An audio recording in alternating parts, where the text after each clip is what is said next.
Күнөсканада өсүп жаткан бул басай капусталары жаңы жылда сатууга даяр болот.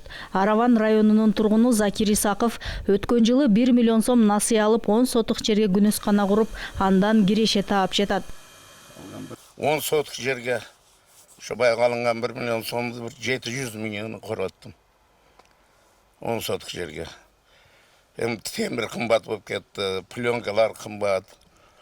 Калган 300 миңге үрөн алдык, үрөндөр кымбат. Азыр ар түрдүү сортуну карап экпесең, баягы эски сорттор уже немеден калып атат. Кыскасы 1 миллион сомго 10 сотук жерди жаптым, мына көрүп турасыздар. Дыйкан насыяны ишкерлерди өнүктүрүү фондунан алган. Айтымында агро тармакка каражат алгандарга ай сайын насыя төгүү кыйыныраак. Себеби киреше сезондуу. Ошондуктан ар бир 3-4 же 6 айда төлөө ыңгайлуу болмок дейт. Дыйканчы колуга акча түшкөндө эле коркот. Барып тапшырып кое берет өзү акчаны. Бирок алги аймай болгондо ойлонуп калат экен. Ошон үчүн мени суранарым. Бирок жакшы компания экен. Алып иштесе болот.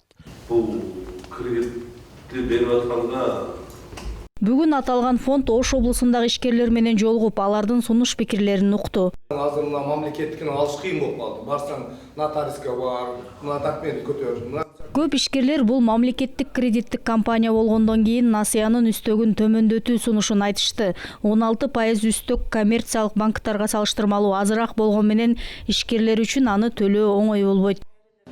Эми кымбат да кенесине. Бул алышыга алуулабыз. Биз 32ден деле алып жүргөнбүз, 30дан алдык, 28ден алдык.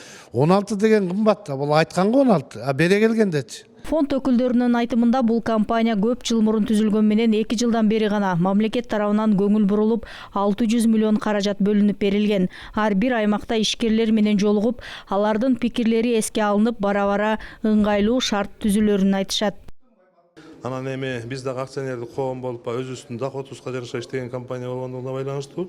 Кудай буюрса, биз ушул уставный капиталды дагы көбөйтө турган болсок, доходубузду көбөйтүп, биз эми аябай көп прибыль алуунун эң себебибиз компания ошол биз мамлекеттик программаларды ишке ашырууга көмөк көрсөтүүчү компания болгондуктан биз ошол тапкан доходубузду Кудай буюрса кийин процентный ставкаларды төмөндөткөнгө жумшап, Кудай буюрса кийинки жылдары дагы 16дан ылдый кылабыз деген оюбуз бар да.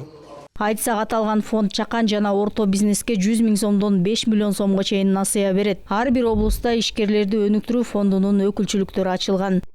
Зыйнат Ибраимова, Мунар Арзибек уулу, ЛТР, Ош облусу.